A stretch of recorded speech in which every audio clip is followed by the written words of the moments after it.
Selamat malam para peserta. Terimalah salam kasih dalam nama dari saya, Namo Buddhaya.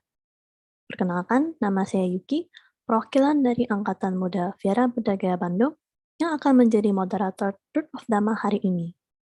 Sebelum memulai acara Truth of Dhamma pada hari ini, saya akan menyampaikan pengumuman, yaitu pada hari Sabtu, tanggal 28 Agustus 2021, akan diadakan acara We Share.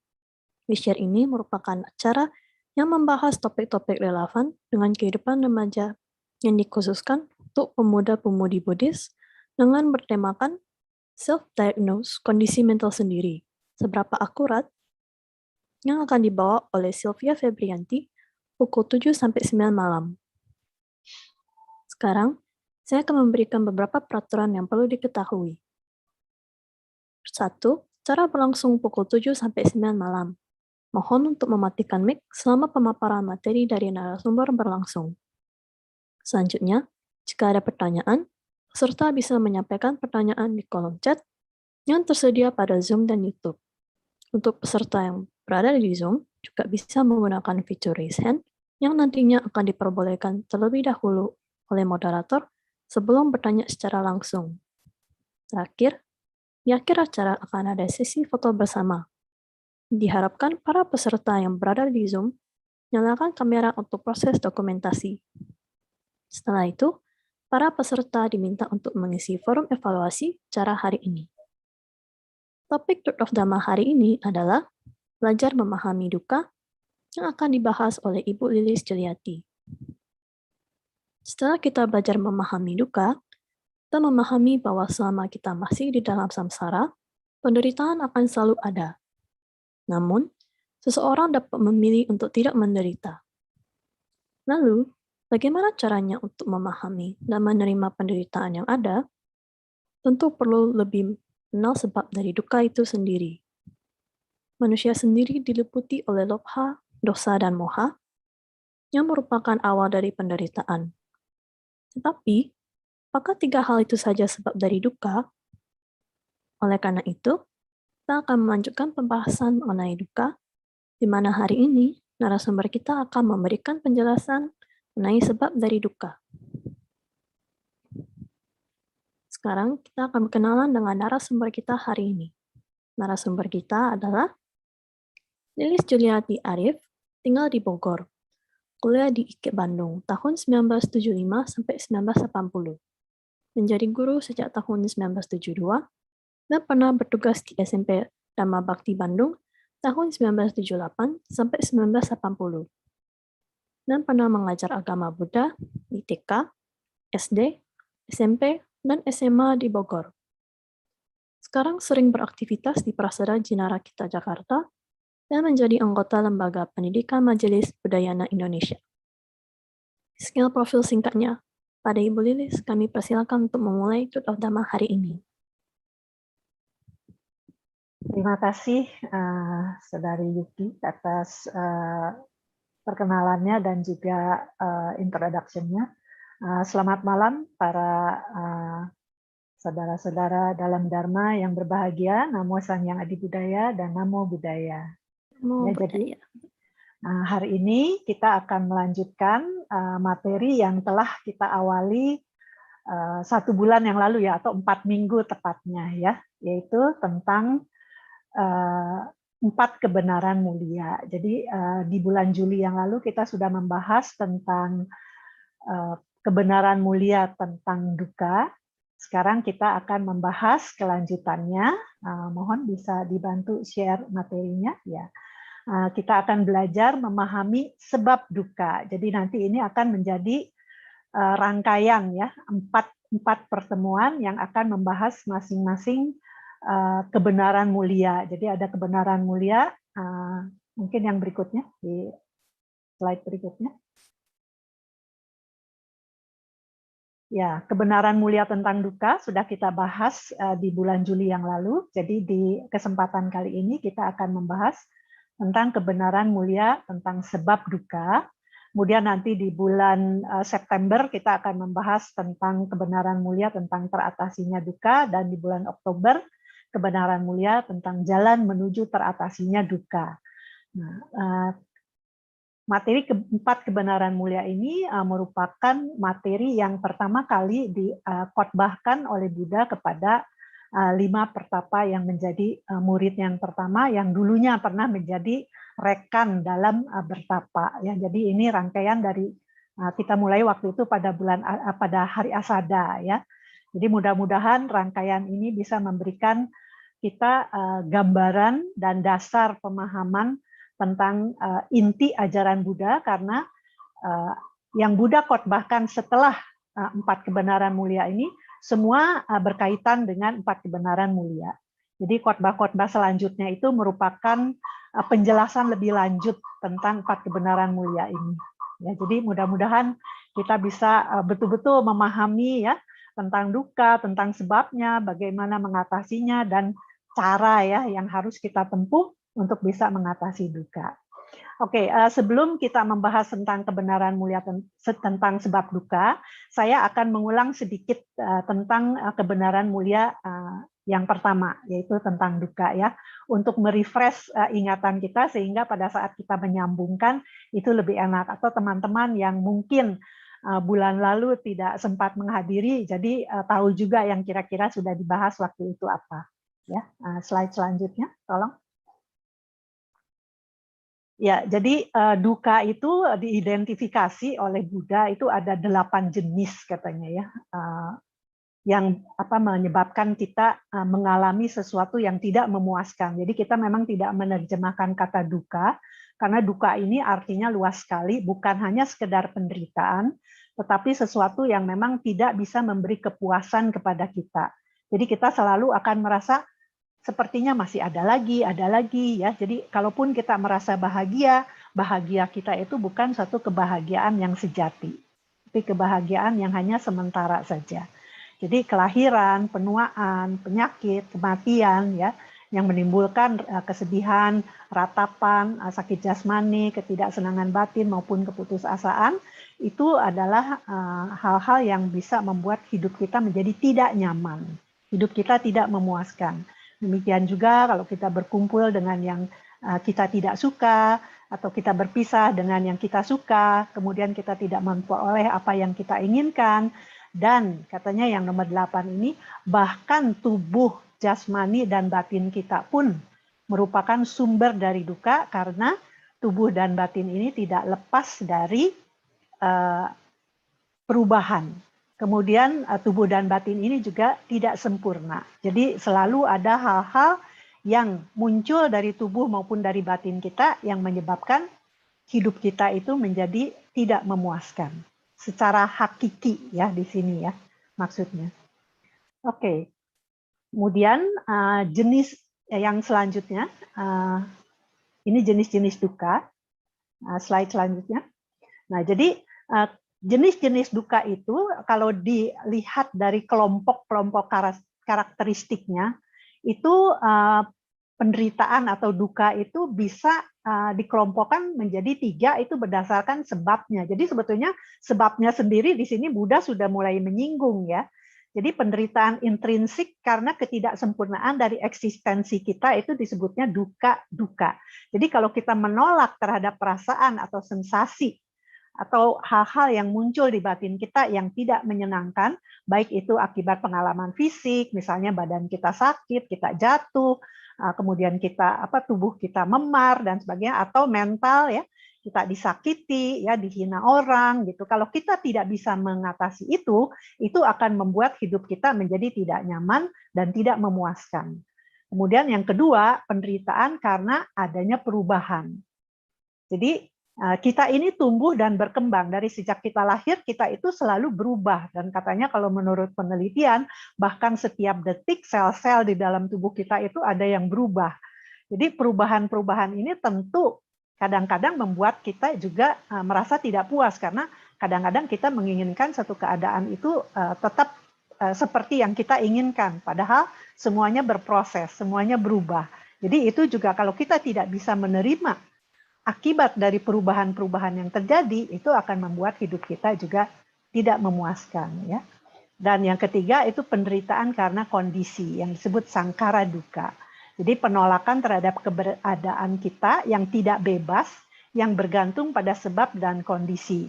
Jadi kita bisa ada seperti sekarang itu karena ada sebab-sebab yang sudah kita ciptakan di masa yang lalu sehingga kita bisa seperti ini sekarang, dan ada kondisi-kondisi menunjang yang membuat hidup kita bisa seperti ini, baik apakah hidup kita ini kita anggap menyenangkan, kita anggap memuaskan, ataupun kita anggap kita adalah orang yang paling menderita di dunia ini. Nah, itu tergantung dari sikap mental kita.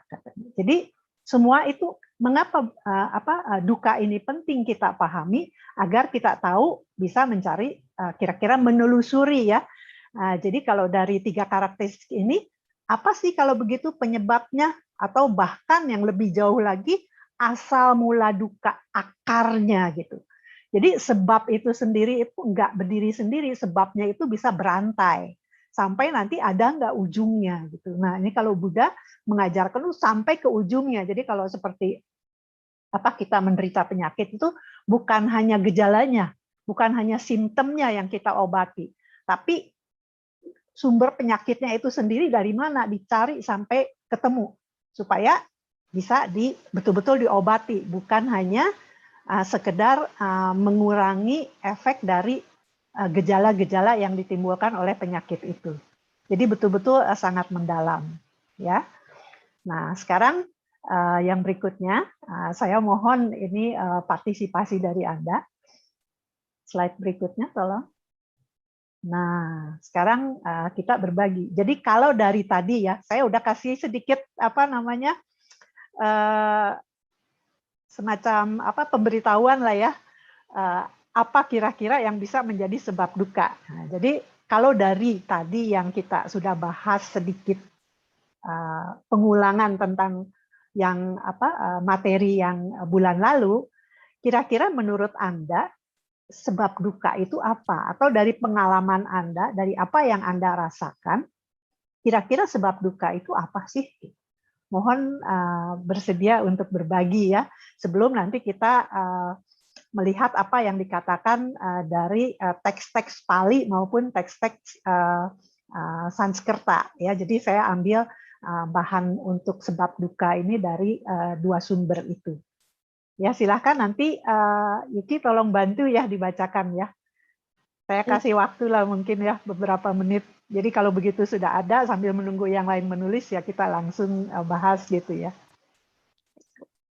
Mohon kesediaannya ya untuk yang di YouTube juga mungkin kan bisa mengetik di kolom chat ya.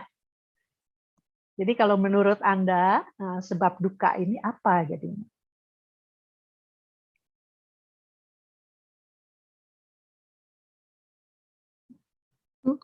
Bu, Ya. sepertinya ada yang Ya, sudah sudah ada ya. Oke, silahkan.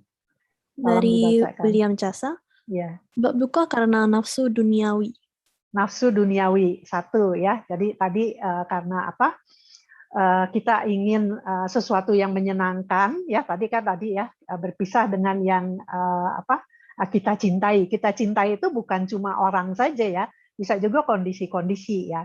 Dan biasanya yang kita suka itu berkaitan dengan panca indera kita ya. Kita lihatnya pengen yang senang-senang, dengarnya kepengen yang merdu, ingin kata-kata yang menyenangkan, makan ingin yang lezat-lezat gitu ya. Jadi kalau itu tidak ada, kita biasanya langsung merasa batin kita itu tidak tenang atau kita tidak happy gitu ya, tidak suka ya, tidak senang. Tidak ada yang lain? Betul sekali itu tadi. Ada lagi, Bu? Ya, silahkan. Hidup tidak sesuai ekspektasi. Nah, itu sebab duka kalau apa yang kita harapkan itu tidak menjadi kenyataan, ya kan? Atau kenyataannya itu tidak sesuai dengan apa yang kita inginkan, gitu ya.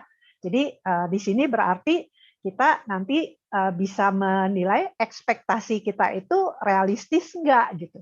Kalau kita selalu membuat ekspektasi yang tidak realistis, ya pasti kita akan makin tenggelam dalam ketidakpuasan ya, dalam duka ini gitu. Yang mungkin nanti membuat batin kita menjadi kacau. Nah, kalau udah kacau, makin sulit lagi kita mengambil keputusan yang baik. Terima kasih, sudah 2 ya. Ada lagi yang lain? Untuk sementara belum ada, tetapi apakah saya boleh mencobanya, Bu? Boleh tentu, silahkan. Bisa dari pengalaman kan? Dia menurut saya tuh, duka tuh merasa nggak nyaman gitu. Jadi kayak sesuatu yang menurut saya tidak menyaman itu, menurut saya adalah duka. Iya. Kira-kira kenapa? Kenapa Anda nggak nyamannya tuh karena apa? Nah, ini yang dikejar kan. Oke, kita tahu nggak nyaman itu, kita nggak mau itu kan. Nah, kita bisa tahu nggak apa yang membuat kita merasa tidak nyaman? Kalau Mmm, ada situasi apa? oke. Oh, ada lagi, Bu. Ya, boleh. Apakah mungkin karena karma kita di masa lampau? Karma di masa lampau. Wah, ini udah lebih canggih ini ya. Udah melibatkan karma ya. Itu betul juga. Betul ya. Karma juga merupakan salah satu penyebab, terutama kalau kita banyaknya apa namanya yang kita buat itu di masa lampau itu ya karma-karma yang negatif gitu ya. Tentu itu akan membawa kehidupan kita menjadi lebih menderita gitu. Dengan karma bajik aja kita belum tentu bebas dari duka, apalagi kalau banyak karma tak bajik gitu ya. Oke, Yuki udah ketemu yang bikin Yuki nggak nyaman apa contohnya misalnya? Mungkin, makanan yang kurang enak menurut saya gitu, Bu. Nah, makanan kurang enak berarti tadi ya dengan yang itu duniawi ya, yang berhubungan dengan panca indera ya. Oke, terima kasih atas partisipasinya. Mungkin sudah cukup ya. Ini kan hanya untuk apa? Membuat kita jadi aktif ya, memikirkan. Kita mikirnya cuma sampai situ. Nah, kalau Buddha mikirnya sampai mana gitu kan ya. Nah, itu yang Buddha nanti sampaikan kepada siswa-siswanya yang dicatat yang kemudian disimpan dalam bentuk kitab suci ya, baik Tripitaka maupun sutra-sutra ya, agama. Kalau yang bahasa Sanskerta biasanya tuh disebutnya agama. Itu yang dipelajari oleh para ahli untuk bisa membantu kita juga ya. Oke, di slide berikutnya. Nah, ini ada dua tradisi yang menyebutkan sumber yang merupakan sebab duka itu ada bedanya. Ya, jadi kalau dari tradisi Theravada, dari kitab-kitab bahasa Pali, itu dikatakan bahwa sebab duka itu adalah tanha. Ya, ini memang ada beberapa kata ya dalam bahasa Pali maupun bahasa Sanskerta ya. Sorry, di yang Mahayana saya tidak pakai bahasa Sanskerta, saya konsistennya bahasa Pali semua ya. Yang sulit diterjemahkan sehingga bahasa Indonesianya yang kita taruh gitu ya, tapi nanti lebih enak kita pakainya tanha aja gitu ya. Ini mohon maklum karena memang agak kesulitan. Jadi tanha sendiri itu terjemahannya banyak ya. Kalau dalam bahasa Inggris itu diterjemahkannya itu thirst. Thirst itu kan artinya kehausan ya. Nah, jadi kehausan itu bukan cuma sekedar haus biasa, tapi keinginan yang terus-menerus yang tak pernah terpuaskan. Diumpamakannya seperti kalau orang haus, minumnya minum air laut yang asin. Ya, itu bukannya jadi hilang hausnya, malah makin hebat hausnya. Nah, keinginan-keinginan yang berfokus pada kepentingan sendiri, seperti tadi. Nah, kita kalau yang tidak nyaman orang lain kan kita tidak pusing ya, betul nggak? Kita pusing kalau yang nyaman diri sendiri atau paling tidak orang yang dekat sama kita, orang yang kita pedulikan gitu. Tapi kalau yang tidak nyamannya orang yang tidak kita kenal, kan kita tidak mempermasalahkan gitu ya. Jadi semua ini sering menjadi masalah karena kita fokusnya itu hanya kepada diri kita sendiri atau kelompok kita, golongan kita, keluarga kita. Nah, untuk mendapatkan atau menolak. Jadi kehausan ini ada dua, kehausan untuk mendapatkan, mau lagi, mau lagi, mau lagi, atau kehausan untuk menolak, nggak mau, nggak mau, nggak mau. Nah, yang kita suka, pasti kita mau terus kan. Yang kita nggak suka, pasti kita ingin jauhkan gitu. Nah, kedua sikap ini itu akan membuat kita menjadi mengalami duka. Nah, yang kita ingin dapatkan atau yang kita ingin tolak itu apa? Katanya umumnya ini kalau yang duniawi ya, benda-benda, harta, materi, kita kan maunya punyanya nggak cuma sedikit, nggak cuma satu, kalau bisa lebih banyak dari orang lain. Iya kan? Karena kita khawatir, gimana kalau nanti saya perlu nggak ada lagi. Jadi seperti makanan juga, kita kan senangnya menyimpan untuk wah berapa lama ke depan gitu. Apalagi nih kalau misalnya ada PPKM, wah nanti susah belanja, ayo deh nimbun. Kan seringnya begitu ya. Kemudian pengalaman indrawi. Jadi ya seperti tadi contohnya ya, Kita kepengen dengernya lagu yang enak-enak, ya, omongan yang enak-enak di hati kita, gitu kan ya.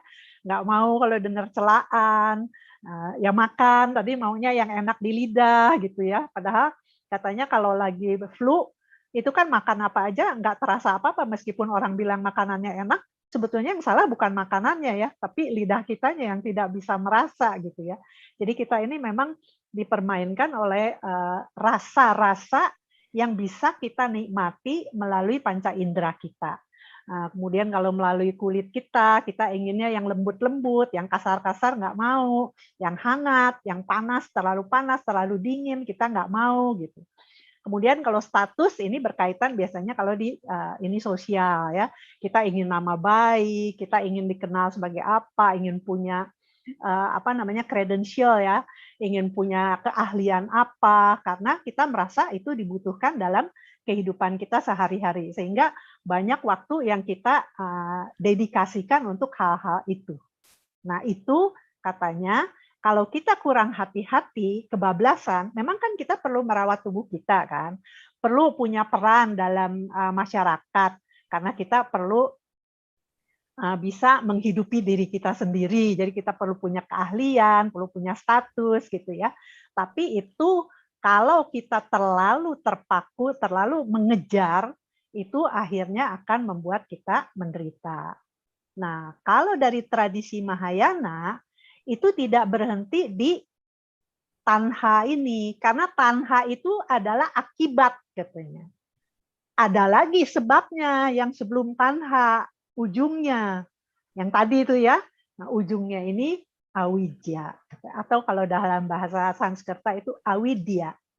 Nah, awidya ini berkaitan dengan apa? Awidya ini kan ketidaktahuan. Kalau dalam bahasa Inggrisnya itu ignorance disebutnya ya. Ignorance itu artinya ignore, kita itu memang nggak tahu gitu. Ya, sehingga kita abaikan. Kalau kita nggak tahu kan kita abai, kita anggap nggak ada kan. Betul nggak? Nah, yang dimaksud dengan ketidaktahuan itu ketidaktahuan akan apa? Kalau yang awija ini, karena nanti ada lagi moha ya, ada lagi yang disebut moha, pandangan keliru. Nah, ini merupakan akar katanya. Awija ini akar. Kalau tanha itu manifestasinya. Manifestasi dari awija ini. Karena kita awija, maka kita jadi terjerat tanha gitu. Tapi kalau untuk yang umum, tanha itu yang menjadi pintu masuk untuk memahami apa yang disebut atau penyebab dari duka ya. Jadi kalau yang satu sebab, yang satu itu disebutnya sumber, asal muasal. Nah, jadi ada dua hal yang sangat penting yang biasanya membuat orang menjadi punya pandangan keliru ya. Jadi ketidaktahuan akan hukum sebab akibat, bahwa segala sesuatu itu ada sebabnya. Jadi tidak ujuk-ujuk ada. Nggak mungkin sesuatu itu ada tanpa sebab katanya. Jadi seperti kita ada, kita ini ada sebabnya kita ada. Atau kehidupan kita seperti ini, atau kita lahir dengan wajah seperti ini, dengan tubuh seperti ini, dengan kemampuan intelektual seperti ini, itu ada sebabnya. Ya. Dan kemudian yang kedua itu adalah ketidaktahuan akan hakikat atau sifat sejati, sifat sebenarnya dari realitas. Jadi kita itu salah melihat realitas.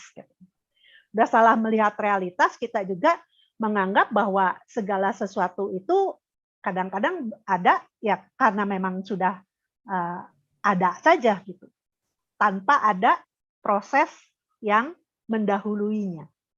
Nah, dua hal ini katanya yang membuat kita jadi terjerat di alam samsara gitu ya.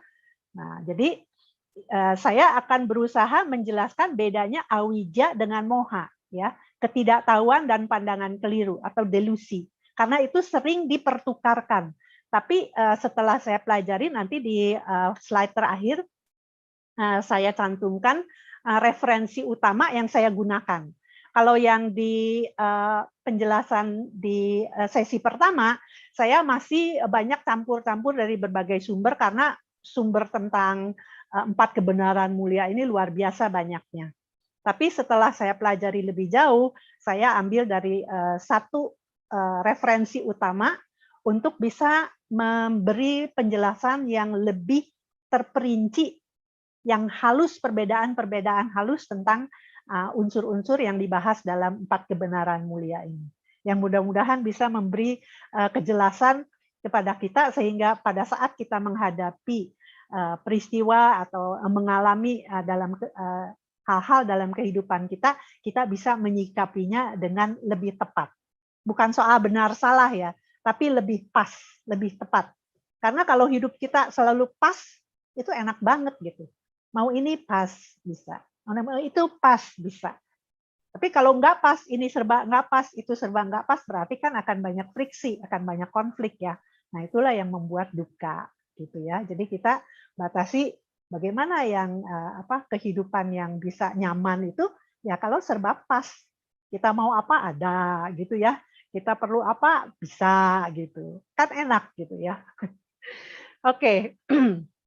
Sekarang kita bahas lebih jauh tentang kehausan ya. Tadi kan contohnya itu mendapatkan apa, menolak apa. Nah, kehausan itu yang pertama yang paling sering kita alami di kehidupan yang sekarang itu adalah kehausan akan kesenangan indera. Tadi ya, makan yang enak, dengar, lihat, mencium wangi-wangian. Kalau mencium yang bau busuk kita kan nggak mau ya, rasanya gimana gitu. Atau sesuatu yang nyaman di kulit kita, baik dari pakaian yang halus atau dari cuaca, tidak terlalu panas, tidak terlalu dingin. Nah, lebih jauh tanha itu kan yang duniawi ya. Nah, yang non duniawinya ini ada 2. Kehausan akan keberadaan, ya, bahwa kita ingin lahir lagi, sehingga kita nggak mau nih kalau sampai keberadaan kita nih akhirnya nggak ada gitu, nggak bisa terima. Atau kita itu sudah menyadari bahwa ini semua itu hanya merupakan penderitaan yang tak ada akhirnya, sehingga kita ingin melenyapkan. Jadi tanha itu sendiri nanti yang lebih halusnya itu adalah yang nomor 2 dan nomor 3. Tapi kalau kita yang masyarakat umum itu biasanya ininya lebih familiarnya itu dengan yang kehausan akan kesenangan indera. Ya, jadi di sini saya singgung sedikit supaya Anda tahu bahwa kita bisa terus berada di alam samsara ini karena kita ada kehausan akan keberadaan. Kita kepingin eksistensi kita itu ada terus. Ya. Atau kita sudah muak, kita ingin mengakhiri.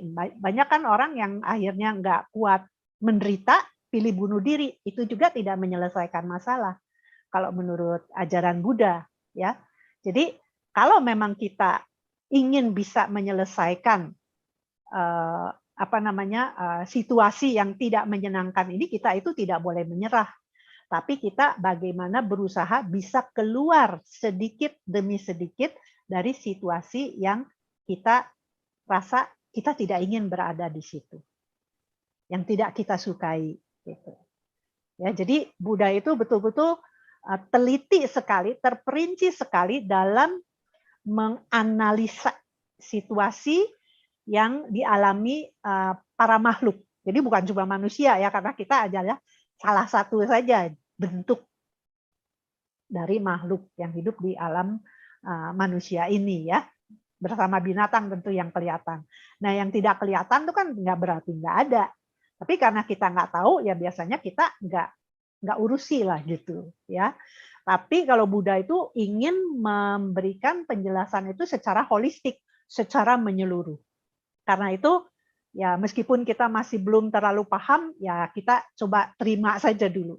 Karena nanti pada saatnya kalau kita nanti belajar lagi, kita baru tahu, oh ternyata yang dimaksud itu loh. Terutama kalau kita sudah mendalami ya, meditasi dan sebagainya ya, filsafat Buddhisnya. Jadi kehausan akan keberadaan dan kehausan akan lenyapnya keberadaan itu juga akan menjerumuskan kita di alam samsara.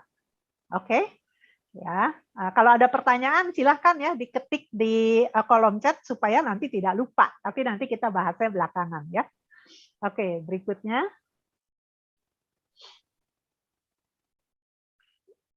Nah, kenapa awija ini dianggap sebagai origin ya, sumber, asal mula dari duka atau asal mula dari samsara ini. Karena awija, karena kita tidak ngerti tentang yang dua tadi ya, tentang bahwa apa yang ada di semesta ini, keberadaan ini itu ada sebabnya. Ya. Kemudian yang kedua, apa tadi? Keberadaan ini ada sebabnya. Lalu hakikat sebenarnya dari realita itu seperti apa? Nah, kita tuh biasanya salah lihat, ya. Jadi karena ketidaktahuan ini membuat pikiran kita jadi bingung, kita kan salah memahami realita yang kita sebut kehidupan itu seperti ini, harusnya seperti ini, ya, inginnya kita seperti ini. Jadi misalnya begini, kita tidak ingin tua, tapi dari kecil kita ingin jadi besar. Nah, itu kan berarti kontradiksi sendiri ya. Kalau dari kecil bisa jadi besar, sudah besar ya bisa jadi berkembang lagi. Karena semua itu kan mengikuti siklus, ya, nggak bisa terus-terusan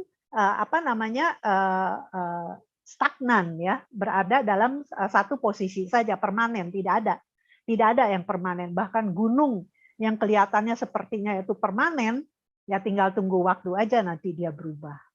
Jadi kita bingung karena kita salah memahami realitas ya tadi. Sehingga muncullah kilesa.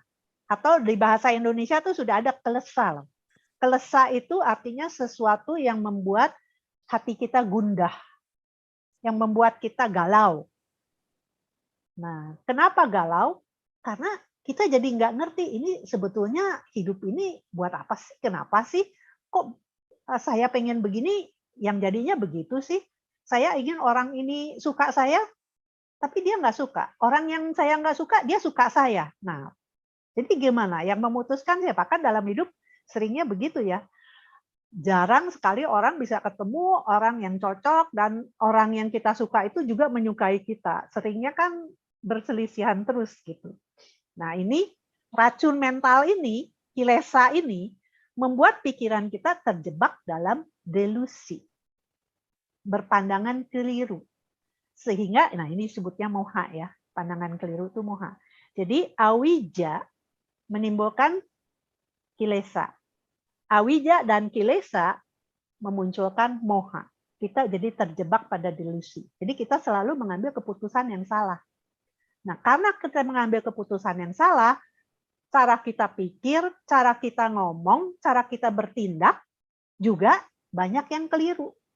Nah, itu kita berpikir, bertindak, ya, kemudian bicara, itu kan disebutnya karma.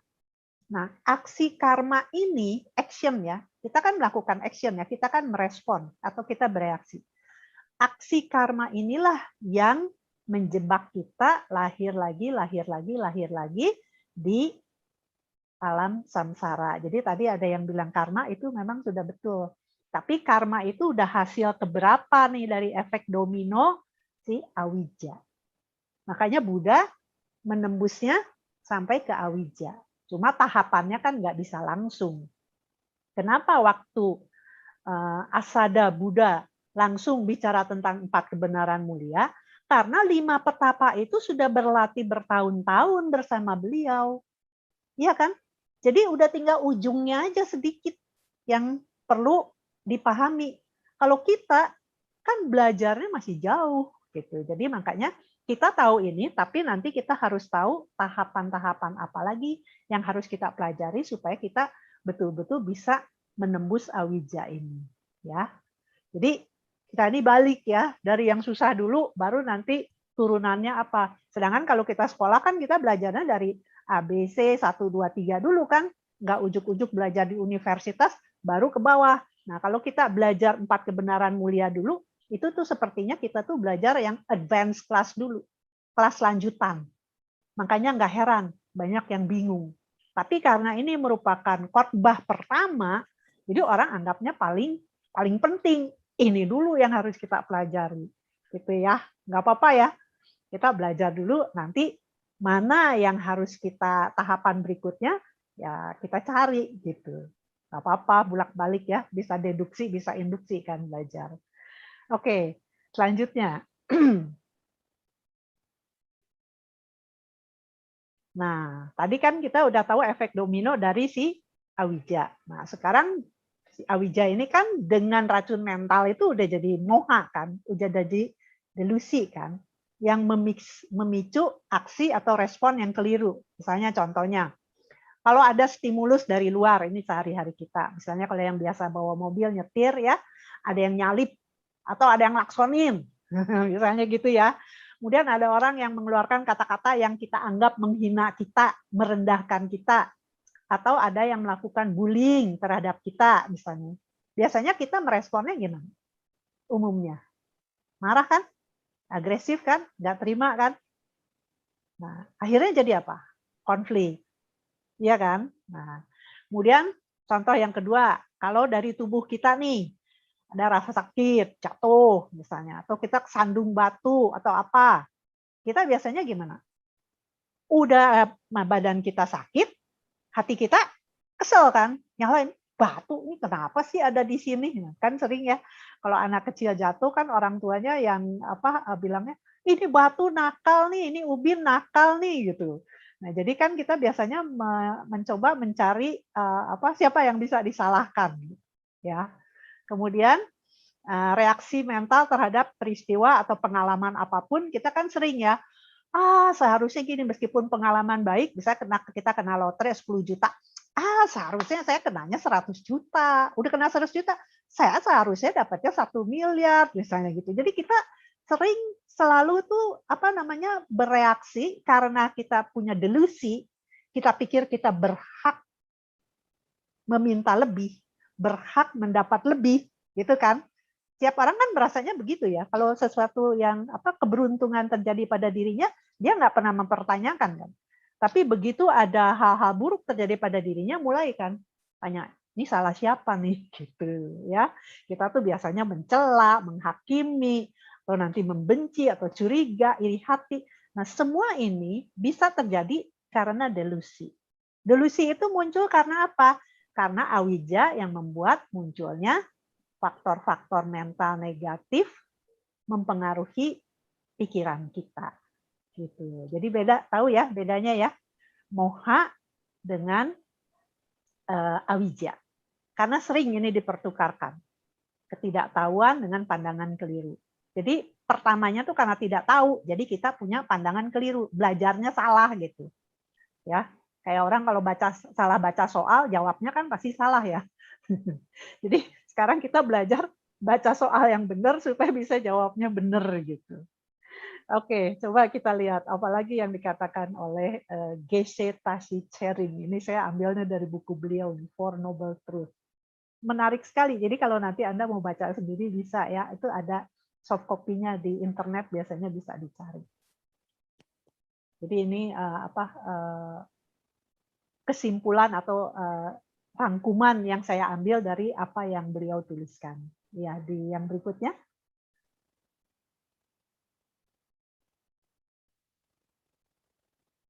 Slide berikutnya kalau. Nah, jadi kenapa kita bisa punya delusi?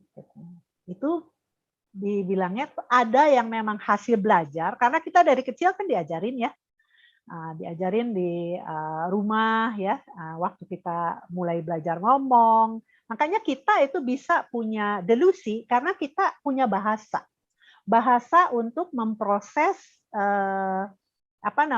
konsep-konsep. Kalau binatang itu kan nggak punya perasaan, punyanya cuma emosi aja. Nggak bisa mikir soalnya. Meskipun katanya ada binatang-binatang tertentu yang bisa punya pemahaman, tapi kan sederhana sekali. Konsepnya sederhana sekali. Paling dia tahu orang sayang dia atau enggak, orang ini bakal menjahati dia atau enggak, gitu kan. Nah, delusi yang kita punya ini, ada yang dari hasil pembelajaran, ada yang bawaan. Kalau dari hasil pembelajaran katanya lebih gampang diperbaikinya. Yang paling repot itu yang bawaan, yang memang sudah ada di di batin kita, yang merupakan hasil dari kumpulan-kumpulan karma juga ya, yang secara alami ada pada semua makhluk hidup. Jadi bukan cuma manusia, yang non-manusia juga ada. Nah, kalau hasil pembelajaran ini pengaruh dari kepercayaan. Kepercayaan biasanya dari agama. Karena agama rata-rata yang penting percaya, belum bisa dibuktikan ya. Atau berdasarkan keyakinan yang sering secara saintifik. Meskipun kita tahu yang saintifik juga keterbatasannya banyak. Buktinya banyak teori-teori yang awalnya diyakini benar, ternyata belakangan ada temuan baru, nggak benar juga. Yang paling gampang mungkin waktu kita dengar dulu ya, kalau atom tuh inti atom cuma proton, elektron. Ternyata sekarang kan dengan adanya teknologi yang lebih canggih, ternyata ada lagi. Ya, sampai yang belakangan ini kalau yang modern itu yang fraktal lah, yang apalah, yang betul-betul membuat manusia itu terperangah. Kok begitu luar biasanya semesta ini ya. Baik kalau kita meneliti sampai yang kecil sekali, ataupun kita meneliti sampai yang luas sekali, semesta, galaksi. Galaksi juga membuat orang merasa, wow gitu ya, kita itu nggak ada apa-apanya. Dan kalau budaya itu biasanya berkaitan dengan tradisi. Jadi tradisi-tradisi, kalau lahir harus gimana, kalau berkeluarga harus bagaimana. Nah itu membentuk pola ya. Kan sering orang beranggapan bahwa kalau sudah lahir itu harus berkeluarga. Kalau udah berkeluarga itu harus punya anak. Kalau udah punya anak tuh nanti anaknya harus punya anak lagi, misalnya gitu. Nah itu kan tradisi. Bahkan ada yang malah sampai anaknya harus anak laki-laki. Kalau belum punya anak laki-laki, punya anak terus, misalnya ya. Nah meskipun sekarang tidak bisa begitu ya, karena ada pembatasan-pembatasan. Tapi kalau zaman dulu karena ketidakmengertian merupakan satu tradisi, ya dianggapnya memang hidup itu harusnya begitu gitu. Nah, inilah yang Buddha pertanyakan. Apakah memang hidup itu harus seperti itu atau ada opsi lain? Jadi kalau yang bawaan itu betul-betul kita harus berlatihnya beda dengan yang hasil pembelajaran. Kalau mau mengatasi moha ini. Kalau yang bawaan yaitu harus dengan menembus awija ya, baru kita bisa memutus mata rantai samsara, kelahiran di alam samsara. Karena kalau tidak, ini yang bawaannya akan terus mendorong kita lahir di alam samsara. Tapi kalau yang hasil pembelajaran, nah seperti yang kita lakukan ini, sebetulnya kita lagi berusaha meluruskan delusi dari pandangan-pandangan keliru yang pernah kita pelajari. Makanya kan dianjurkan orang itu punya beginner's mind. Ya, selalu punya keinginan untuk belajar, menguji apa yang selama ini dipelajari. Apa benar masih berlaku nggak seperti itu? Ya, seperti yang Buddha sampaikan di Kalama Sutta ya. Jangan hanya terima begitu saja. Apakah itu memang bermanfaat? Apakah itu tidak menimbulkan penderitaan bagi siapapun?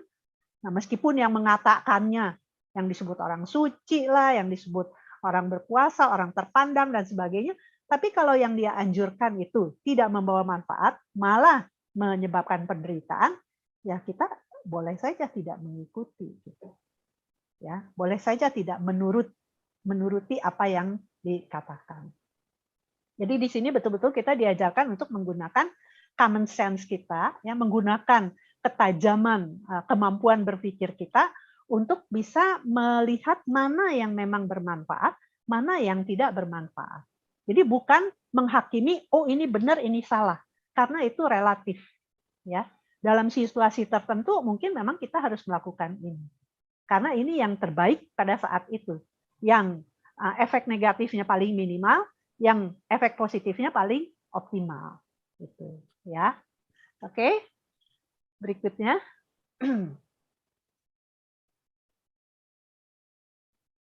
Nah, kita bicara lebih jauh tentang tadi ya racun mental ya, kelesa atau kilesa. Ya, jadi kan tadi awija itu menyebabkan munculnya racun mental. Jadi racun mental itu bisa berperan di dalam batin kita sehingga menimbulkan moha. Nah, moha tadi kan bisa dari pembelajaran, bisa juga karena dari bawaan. Nah, ini lebih lanjut informasi di sini moha adalah gitu pandangan keliru karena dia memang menjadi pemicu utama Jadi awija itu menyebabkan munculnya kilesa. Kilesa itu umumnya di loba dan dosa. Kita ingin ya terikat, ingin lagi sesuatu yang menyenangkan, atau kita menjauhi ya yang tidak menyenangkan, kita menolak. Nah, kedua ini membuat kita berpandangan makin keliru. Jadi ini tuh seperti siklus. Ya, pandangan keliru terutama karena kita ingin mempertahankan eksistensi. Kita merasa nih saya yang harus diutamakan. Ini yang membuat banyak konflik. Ini yang membuat dunia menjadi tidak damai.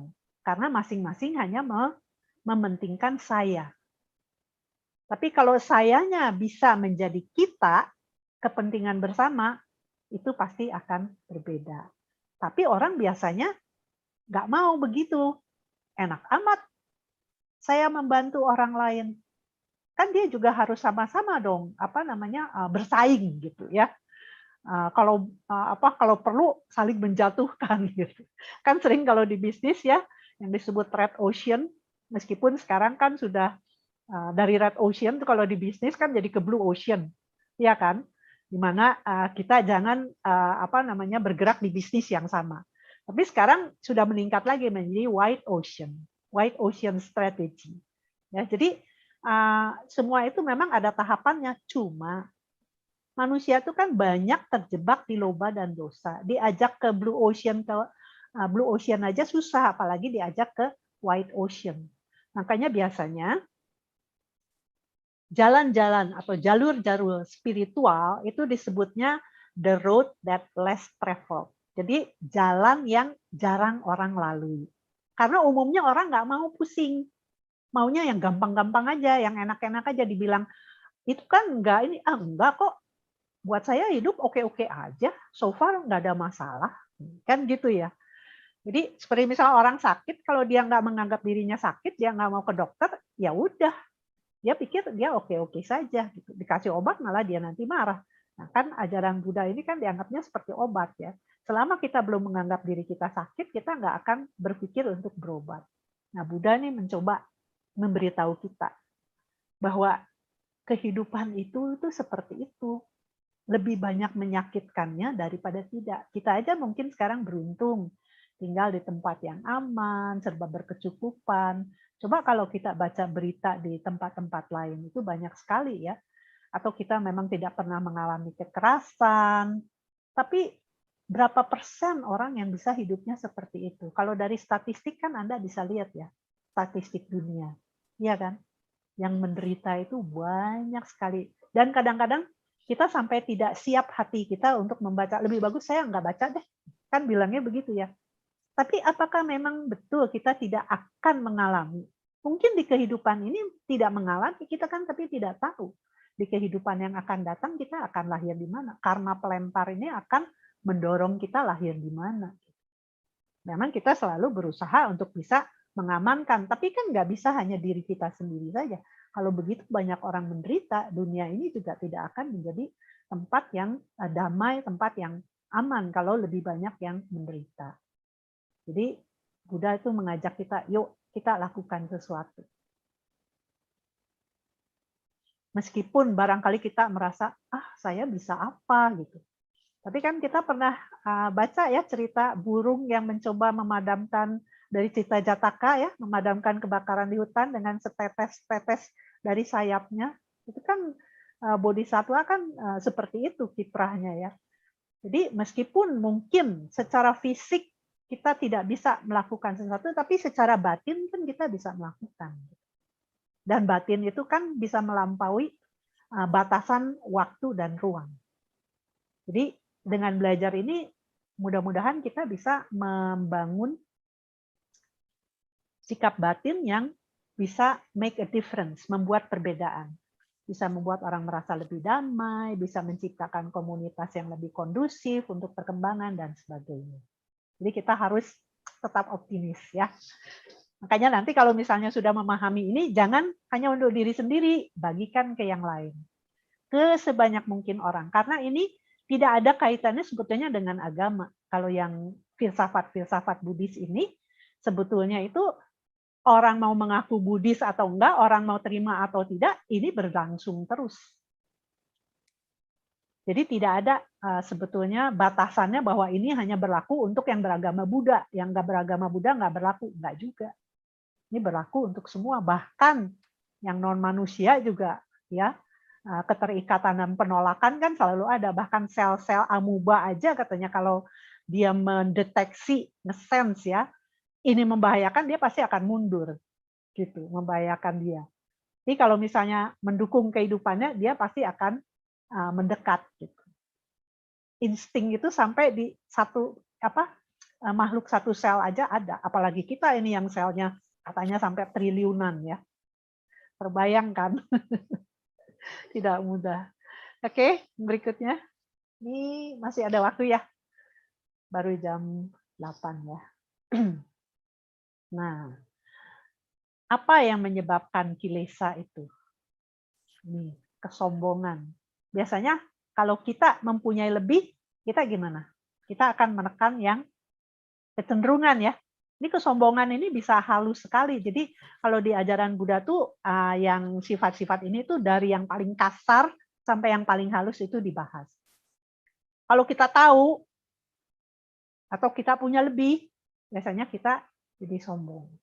Kalau kita nggak tahu, kita nggak punya, kita menjadi bimbang, ragu-ragu.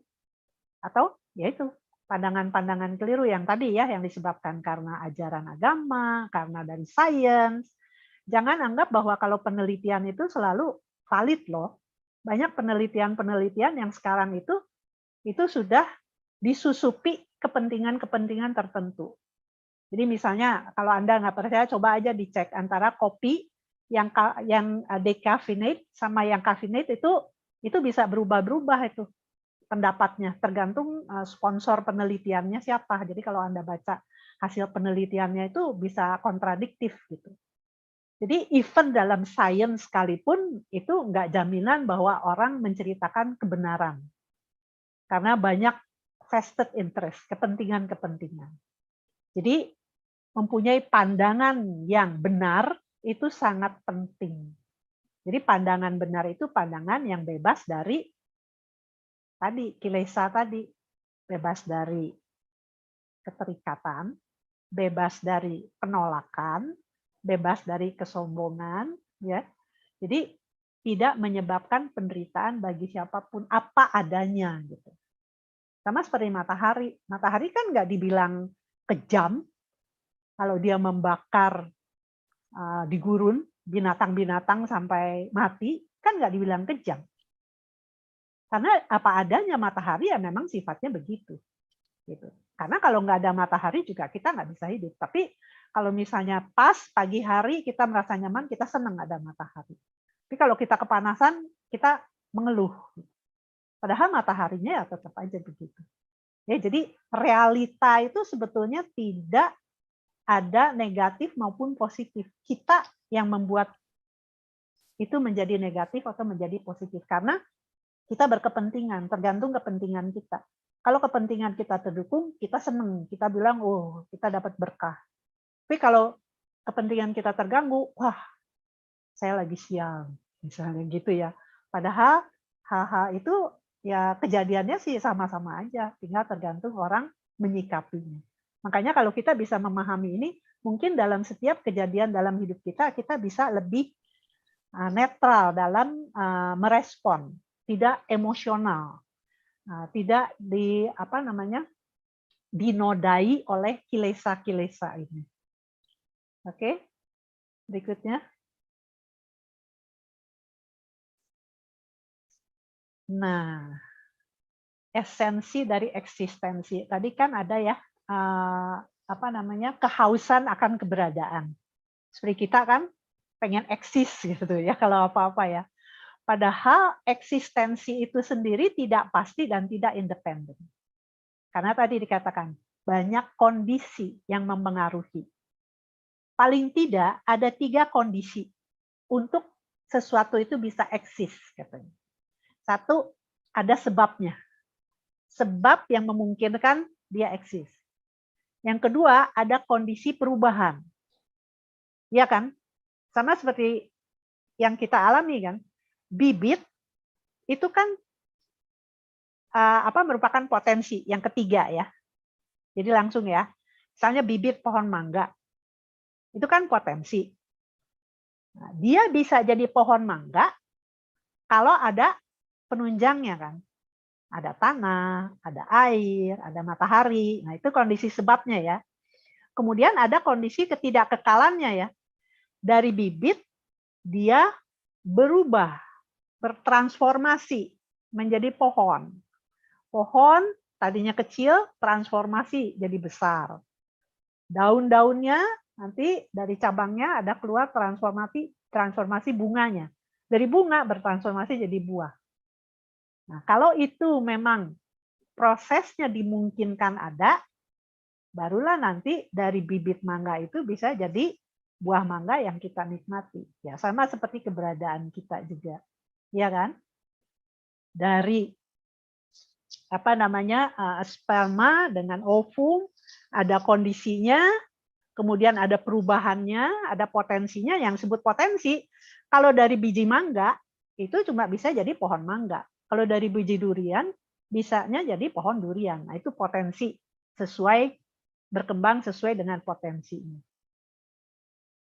Dan itu tidak independen karena harus ada banyak faktor-faktor pendukung. Cuacanya lah, kemudian ada pupuknya ya kalau zaman sekarang ya. Bisa dipercepat dengan okulasi dan sebagainya. Jadi perubahan-perubahan itu memungkinkan adanya sesuatu eksistensi, keberadaan. Tapi ternyata eksistensi itu sendiri berubah terus gitu. Nggak bisa statis. Nah, sedangkan kita kan kadang-kadang maunya statis. Seperti saya misalnya nih kalau bisa ya jangan nambah tua lagi, segini aja dan seger aja gitu. Jangan sakit-sakit gitu. Jangan pikun misalnya gitu. Tapi kan nggak bisa. Saya bisa seperti ini karena saya dari bayi berkembang, belajar sampai seperti sekarang ya. Harusnya enjoy aja gitu. Kalau nanti udah waktunya harus say goodbye ya say goodbye gitu. Nah, itu baru yang Buddha bilang kita memahami gitu ya. Esensi dari eksistensi bahwa kita tidak independen dan bahwa segala sesuatu yang akan terjadi dalam hidup kita itu memang tidak ada kepastian dan kita harus bisa enjoy dalam ketidakpastian itu. Gitu ya. Jadi ini udah ada sedikit-sedikit tentang bagaimana menyikapi sebab duka ini supaya kita bisa mengatasi dukanya. Gitu ya. Oke, selanjutnya. Jadi kesimpulannya sumber dan sebab duka ya. Jadi di sini saya sumber ya. Tambah ya. Jadi sebab duka itu kan tadi disebutnya tanha ya. Di sini memang tidak ditulis tanha ya kalau dari buku itu, tapi disebut dari awija. Awija itu menyebabkan kilesa bisa berkembang, bisa muncul, sehingga awija dan kilesa itu membuat kita cengkram oleh moha. Karena kita dicengkram oleh moha, maka karma atau tindakan-tindakan yang kita lakukan itu akan membuat kita terus berputar-putar di alam samsara ini. Apakah tindakan bajik atau tindakan tak bajik itu kan pasti mendorong terus. Kalau tindakan bajik kan kita pasti lahirnya di kehidupan-kehidupan yang lebih baik. Tapi tetap kita hidup terus. Jadi kita lahir, belajar lagi dari bayi, belajar jalan, udahnya belajar sekolah, belajar ABC lagi, belajar 1, 2, 3 lagi. Kalau kita hidupnya di lingkungan yang maju ya dengan pendidikan. Kalau enggak, ya mungkin kita cuma belajar berburu, belajar bagaimana mempertahankan hidup kalau kita tinggalnya di tempat yang kebudayaannya tidak maju, misalnya nggak ada sekolah dan sebagainya. Zaman dulu kan juga nggak ada ya.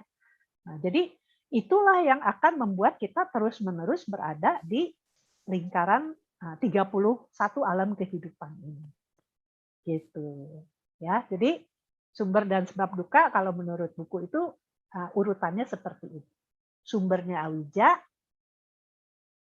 yang di ujungnya itu karma. Makanya disarankan paling tidak sekarang ini, di kehidupan yang sekarang ini, kita address yang paling bawah dulu deh. yang memang kita familiar sehari-hari sudah kita lakukan. Bisa nggak kita jaga 3 pintu karma ini?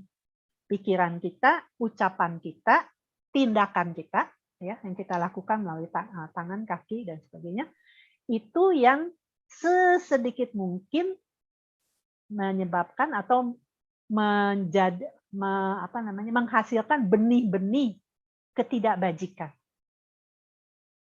Sedapat mungkin hasilkan benih-benih kebajikan. Paling tidak kita mempunyai kehidupan yang lebih baik dulu, di mana kita bisa mengenal Buddha Dharma, punya komunitas yang mendukung spiritualitas, di negara yang aman, negara yang subur, berkecukupan, dan sebagainya.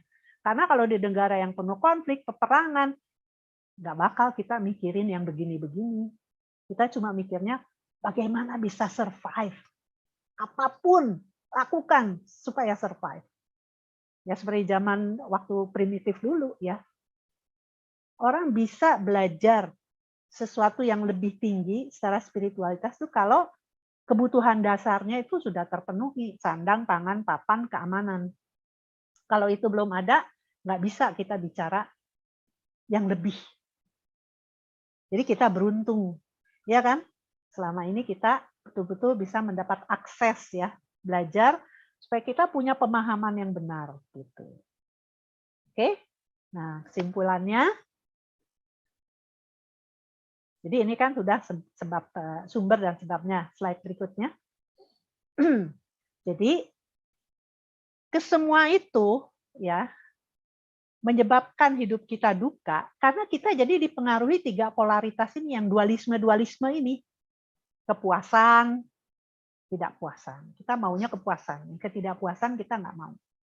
Ketertarikan, ya, yang menyenangkan, dan kita nggak mau yang nggak menyenangkan. Kebebasan dan ketidakbebasan.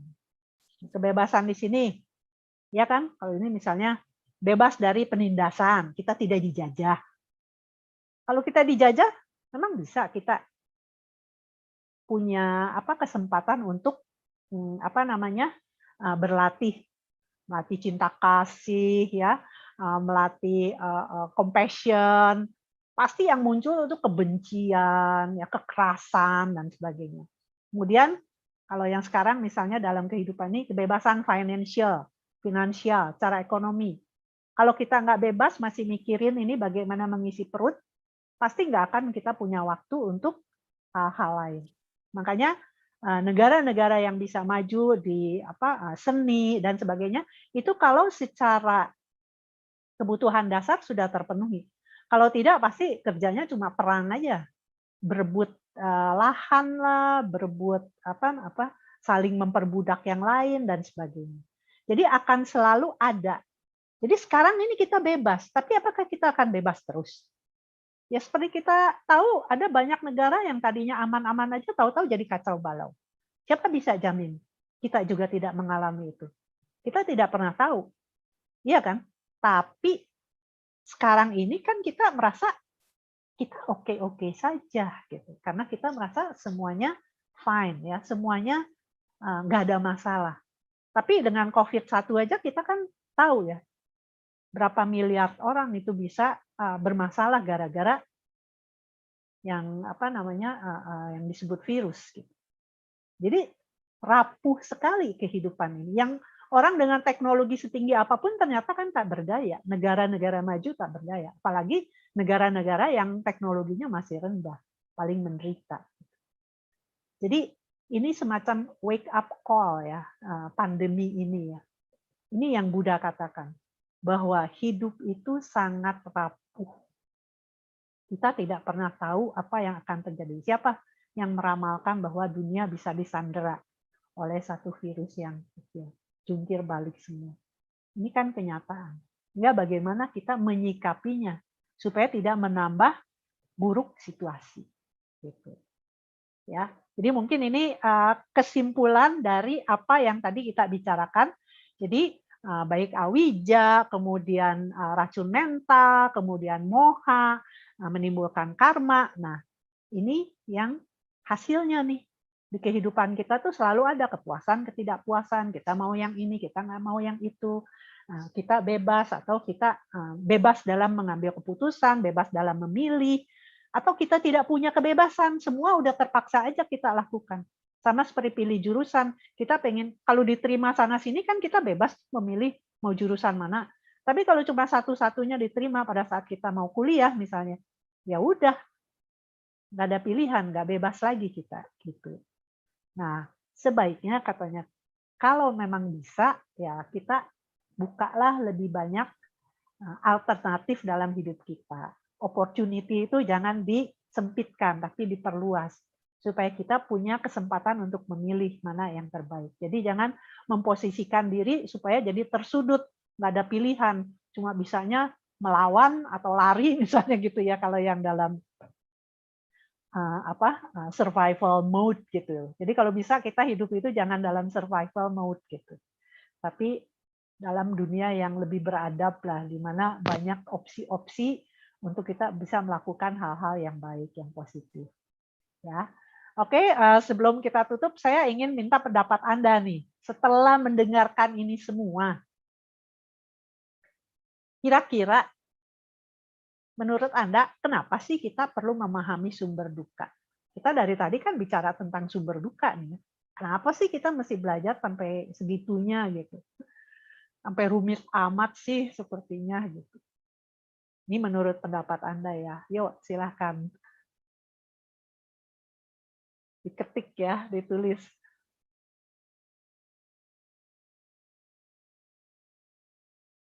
Yuki mau coba? Kalau menurut Yuki gimana? Kenapa kita perlu memahami sumber duka? Karena kan yang punya mic cuma Yuki ya, yang lain kan di mute ya. Boleh, Bu. Nah, menurut saya setelah belajar dari pembahasan Bu Lilis, saya tuh duka tuh suatu kayak common sense gitu yang kita harus memikirkan ketika kita menghadapi suatu masalah. Jadi pemikiran saya tuh duka kan meng-center tentang kita, jadi yang menyakiti hanya kita. Nah, dukanya juga bisa menyakiti orang lain, makanya itu kita perlu memahami kenapa kita merasa yang kita merasakan supaya dukanya nggak dicemari sama orang lain gitu. Jadi kita perlu memahami duka supaya kita jangan kehilangan common sense kita gitu ya. Iya. Maksudnya gitu kan? Iya. Supaya tetap waras nih. Supaya kita tetap bisa berpikir waras gitu ya. Oke, makasih. Nah, ada nih dari siapa? Agus ya? Yes, dari Agus. Yuk, silakan. Agar bisa hidup lebih bijak, baik dalam bersikap atau berperilaku. Nah, mantap, mantap. Jadi kalau kita udah tahu sumbernya, ini apa namanya biang keroknya gitu kan ya. Paling tidak, aku tahu nih, dia muncul nih. Aku nggak akan tergoda sama dia misalnya gitu ya. Ada lagi nggak yang lain? Supaya Ya. bisa mengantisipasi dalam berperilaku dan berpikir ke depan sebelum bertindak. Ya, betul sekali. Jadi kalau kita sudah mengetahui sampai akarnya, paling tidak kita udah aware ya. Aku nggak mau nih dikerjain sama dia nih. Aku mau merespon berbeda, nggak mau terpancing gitu ya. Oke, di slide berikutnya nggak apa-apa deh 2 ya, supaya nanti bisa cukup untuk pertanyaan leluasa ya. Slide berikutnya. Sebetulnya itu tadi di 4 kebenaran mulia juga sudah ada sih. Tolong yang berikutnya. Kita perlu memahami sumber duka karena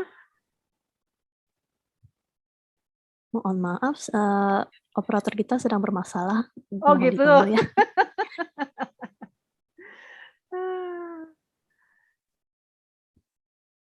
Oke, nggak apa-apa ya sambil nunggu ya. Jadi secara logikanya, kalau misalnya tadi aja ya contohnya ya, kalau kita sakit, kalau kita tidak tahu sumber penyakitnya, nah ini kan, ya kita perlu memahami sumber duka supaya kita ini punya pandangan benar dulu tentang realita tadi ya. Paling tidak realita yang duniawi lah, belum realita yang mendalam banget. Sehingga terbuka peluang untuk kita mengatasi duka. Kalau kita udah tahu sumbernya, kan kita bisa menghentikan. saya nggak mau sebab-sebab ini muncul. Iya kan? Kalaupun sebabnya sudah ada, bagaimana supaya sebab ini tidak terlalu membuat saya menderita. Nah, itu ada caranya. Yaitu yang nanti akan kita bahas. Yang disebut terhentinya atau teratasinya duka itu seperti apa, cara mengatasinya itu apa. Gitu.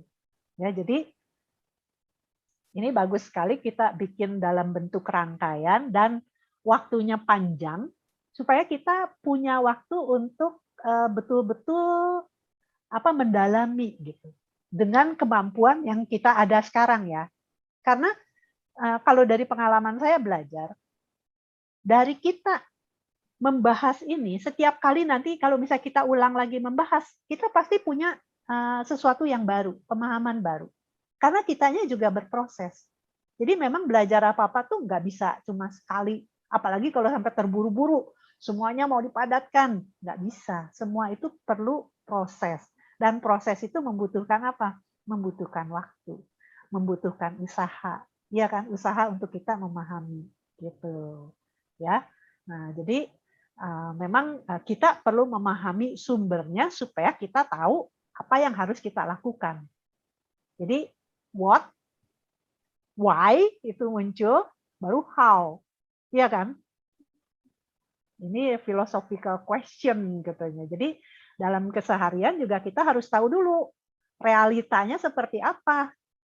Kenapa realita itu bisa muncul seperti itu? Jadi apa yang harus saya lakukan? Jadi kalau misalnya saya senang, kan kita senang nih, kita cari apa ya yang bisa bikin jadi suasana ini bisa nggak saya ulangi lagi supaya sebab-sebab ini lebih banyak kan gitu ya kalau yang menyenangkan. Kalau yang tidak menyenangkan kita juga sama cari sebabnya. Bisa nggak saya lakukan sesuatu supaya sebab-sebab ini tidak muncul ya, kondisi pendukungnya tidak muncul dan saya tidak membuat sebab baru. Karena kalau kita bikin lagi, bikin terus, ya pasti kan nanti akan muncul lagi situasi seperti itu. Nah, orang yang tidak memahami, dia melakukan atau merespon dengan cara yang keliru, sehingga bukan menyelesaikan masalah, tapi dia menambah masalah tambah besar, seperti bola salju. Dia akhirnya tergulung dalam masalah yang makin lama makin besar, sehingga akhirnya udah nggak tahu lagi harus bagaimana. Nah, itu yang biasanya membuat orang akhirnya jadi membabi buta ya dalam melakukan. Pokoknya yang penting apa aja yang dirasa bisa melampiaskan ketidakpuasannya, ya itu yang dia lakukan. Ya itu yang membuat banyak orang tenggelam dalam penderitaan. Nah ini yang Buddha ingin, yuk kita lakukan sesuatu, bisa enggak? Paling tidak mulailah dari diri kita.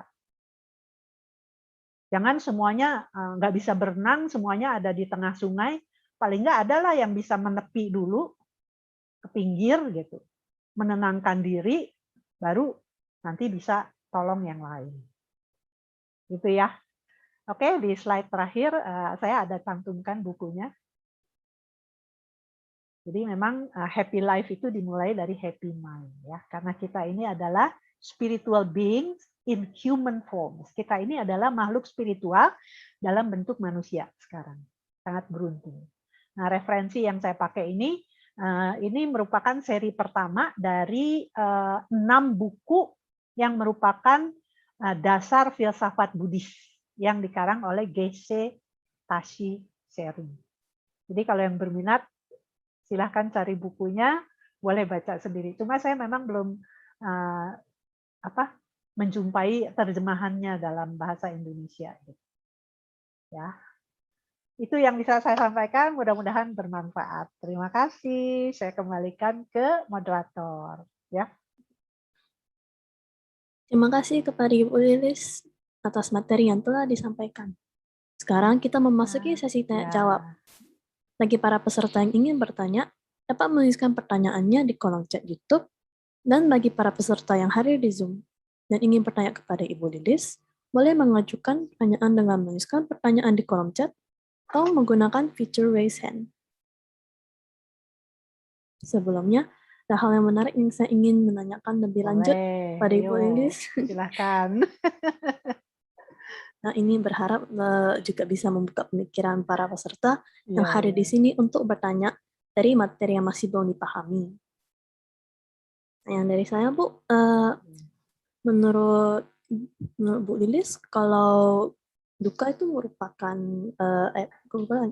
memiliki cabang-cabang ya. Apakah cabang-cabangnya harus memiliki unsur-unsur adanya awicca, moha, keliruan gitu, dan satu lagi. Karma. Iya. Apakah harus semuanya ada atau salah satunya aja merupakan akar dari duka? Akarnya sendiri itu awija, akar utamanya itu awija. Yang lain itu turunannya, manifestasinya gitu. Makanya kalau di nanti kalau misalnya nanti mau belajar yang dependent origination, hukum sebab musabab yang saling bergantungan yang tadi tuh segala sesuatu tuh harus ada kondisinya, apa mengondisikan apa, itu awija itu yang paling paling ini, yang diputus itu itunya kalau kita mau lepas dari lingkaran samsara ini, siklus kehidupan di lingkaran samsara, awija itu yang harus ditembus, diatasi gitu. Jadi yang lain tuh kilesa, kemudian moha, karma itu sumbernya itu karena awija itu.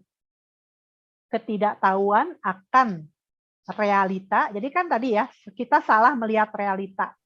Segala sesuatu ini kita anggap ini saya nih ada, gitu kan ya.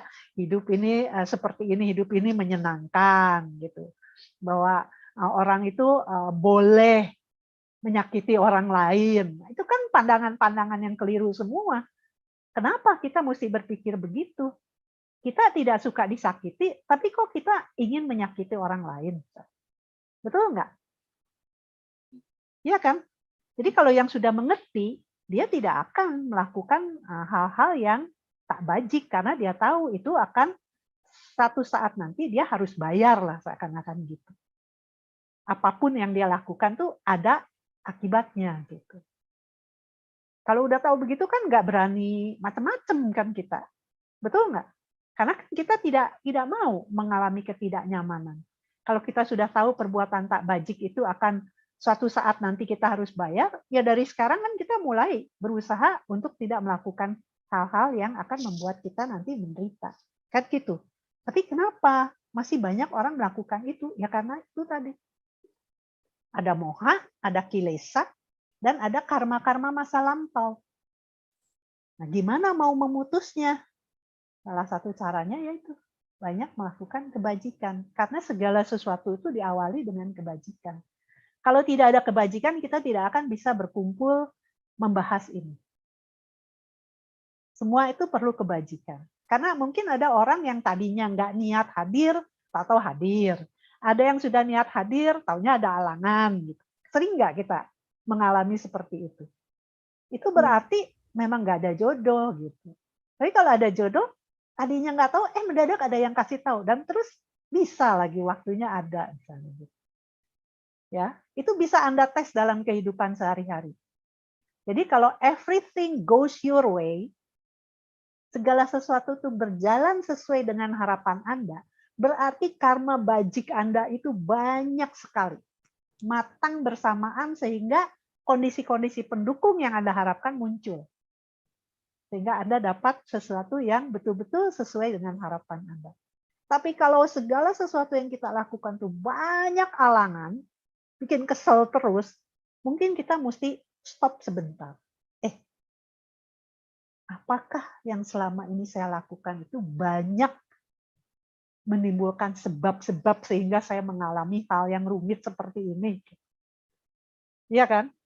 Gimana saya bisa ambil jalan pintas supaya ini nggak berlangsung terus? Kan gitu ya. Udah ada pertanyaan ya? Menjawab ya? Menjawab nggak tadi Oh, pertanyaan cukup Yuki? menjawab, Bu. Ya.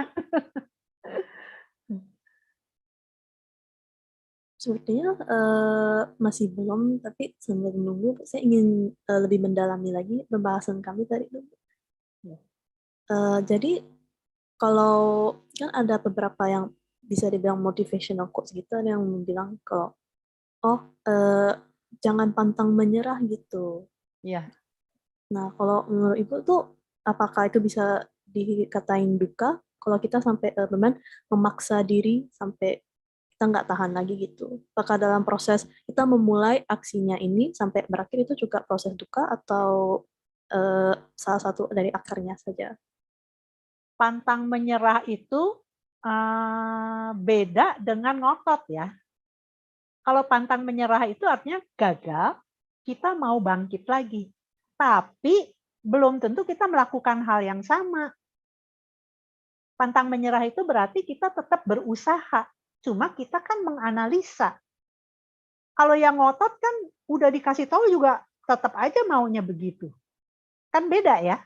Jadi pantang menyerah di sini bukan keras kepala, tapi tetap bersemangat dalam situasi apapun, nggak give up gitu.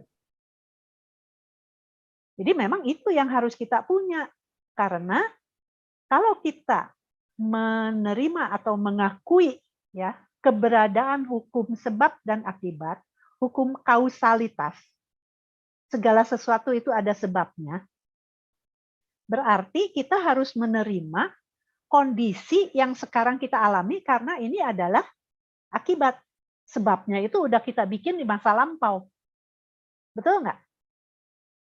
Nah, kalau kita tidak puas dengan kondisi yang sekarang, kita kan harus lakukan sesuatu untuk menciptakan sebab yang menghasilkan akibat yang lebih baik. Logikanya kan begitu ya. Betul nggak? Tapi kebanyakan yang orang lakukan apa? Kalau dia disakiti, dia ngapain? Mengabaikan sakitnya itu dan tetap berlanjut. Menyakiti yang lain kan?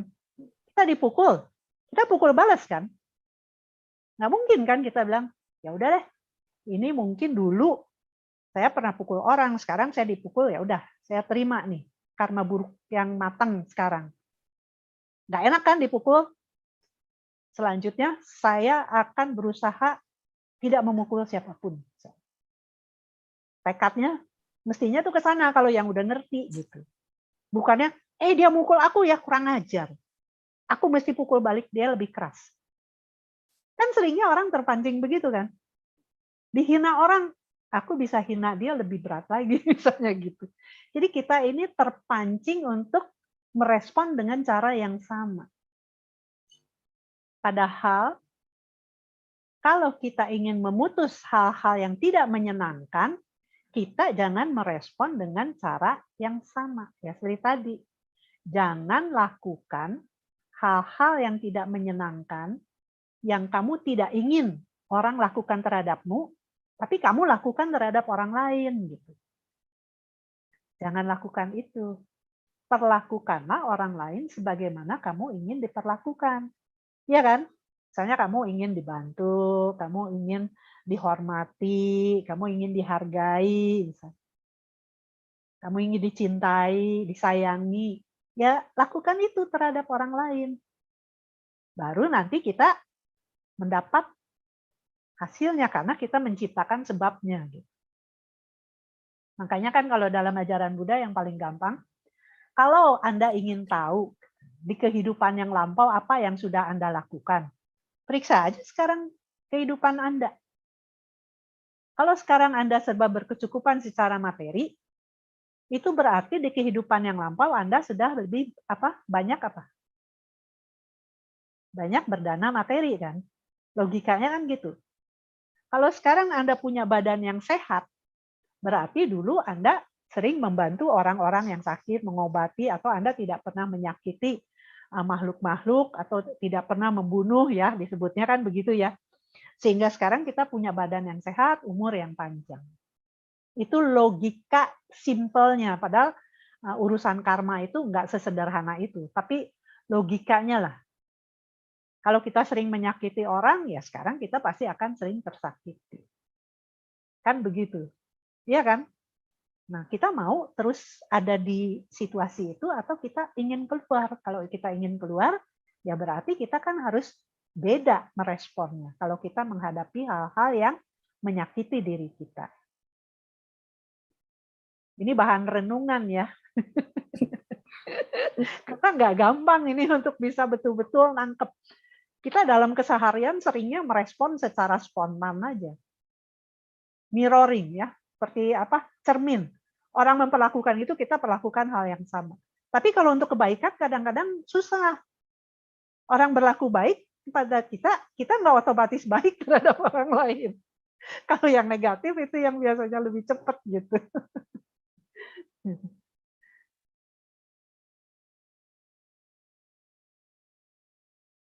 Silahkan kalau ada yang mau bertanya, ya. Sepertinya ada pertanyaan, Bu. Ya. Malam, Bu, mau tanya, kalau misalnya diri kita bukan sumber kebahagiaan kita, lalu apa yang membuat kita bahagia? Kenapa kita menganggap diri kita bukan sumber kebahagiaan? Mungkin kalau boleh saya tanya, ini yang tanya siapa? Boleh ini nggak, apa namanya, di apa open mic-nya? Karena saya kurang ngerti itu disebut kenapa. Saya justru tanya, kenapa kita tidak menganggap diri kita sumber kebahagiaan? Ada nggak ini?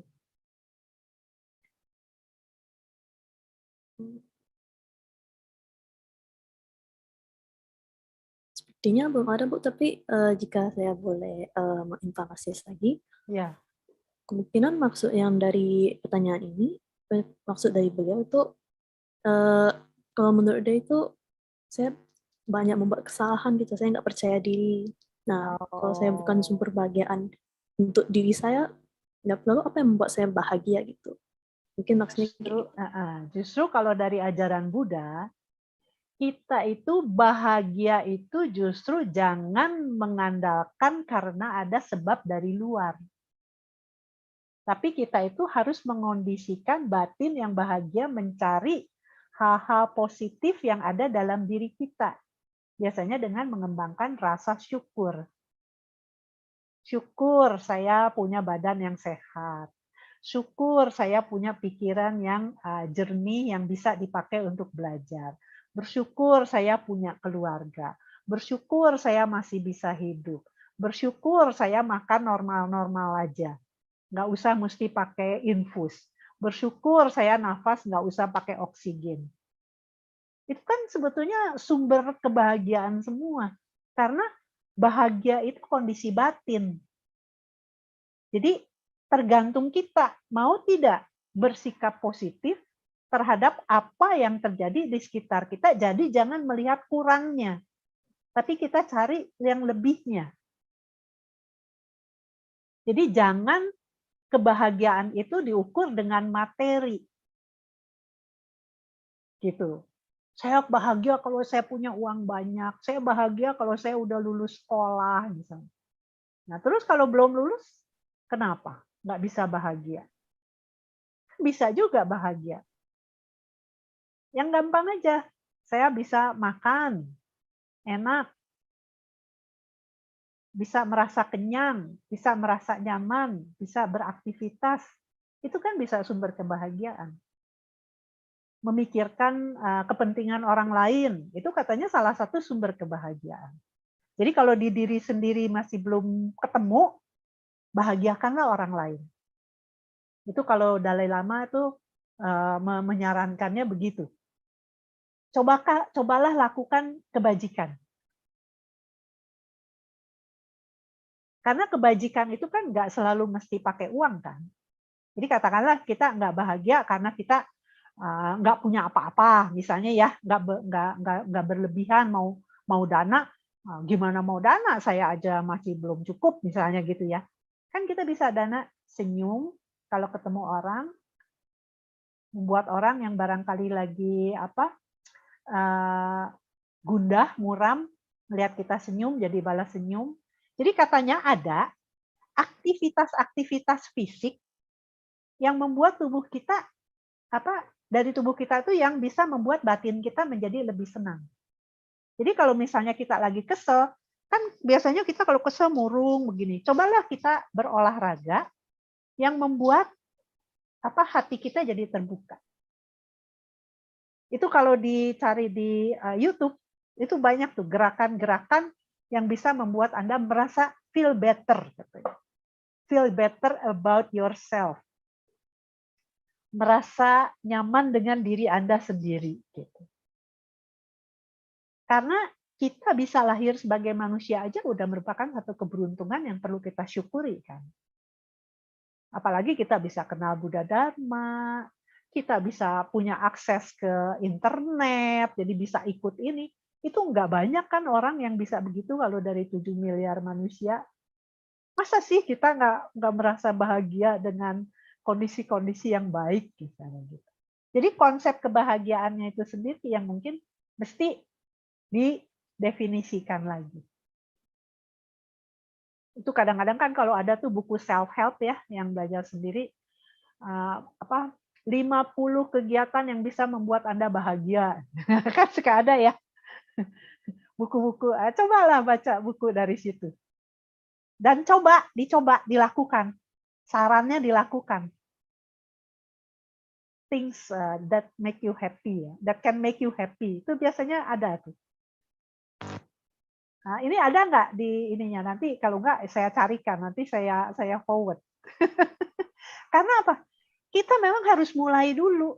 Mau mulai, kenapa kita nggak bahagia? Mungkin kita nggak punya cukup kebajikan. Makanya sering dianjurkan apa? Lakukan kebajikan.